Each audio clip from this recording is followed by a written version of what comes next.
Hello, good morning everyone. আজকে হচ্ছে 13 মে।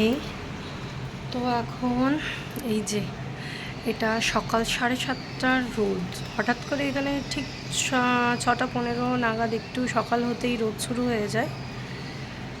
আর আজকে তো টেম্পারেচার দিচ্ছে, কালকে তো 44 ছিল, আজকে 29 দিচ্ছে এখনও, বাট লিখছে সানি। তো আজকে একটু কালকের তুলনায় আজকে রোদের জোরটা একটু বেশি আছে। তো ঘরটার পরিষ্কার করার পরে ও হেল্প করে দিল, চাটা খেলো, দেন ও স্নান করতে গেছে। তো আজকে ইউনিভার্সিটি বেরোবে 8:30টায়। তো আমি সকাল সকাল রেডি করে নিলাম কর্ন ফ্রাইড রাইস আর এখানে পনির চিলি। এখানে তো সমস্ত কিছু ভেজ খাবার দাবার নিয়ে যেতে হয়, আর বাড়িতেও প্রায় ভেজই চলে। তো এখানে ননভেজ খুবই খুবই কম পাওয়া যায়। তো এই যে আমি ওর জন্য আজকে লাঞ্চে বানিয়ে দিলাম। পনিরও প্রথমে খুব একটা পছন্দ করতো না, এখন ভীষণ পছন্দের হয়ে গেছে আমার হাজব্যান্ডের পনির।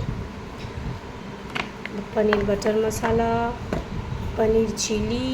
ও চিলি জিনিসটা খুব ভালোবাসে, চিকেন চিলিও খেতে ভালোবাসে, বাট এখানে পাওয়া যাচ্ছে না। আর খুব রেয়ারলি পাওয়া যখন যায় আমরা নিয়ে আসি, একটু ফ্রেশ না হলে আমার ঠিক জমে না ব্যাপারটা। সো যেগুলো লাঞ্চগুলোকে ভরে দিচ্ছি, তারপর স্নান করে বেরোবে। আজকে বলেছে এত হেভি লাঞ্চ আছে, তাই ও ছাতু মুড়ি খেয়ে যাবে। তো এই ছিল আমার আজকে মঙ্গলবারের ব্লগগুলো কেমন লাগছে জানাবে। একা হাতে করছি,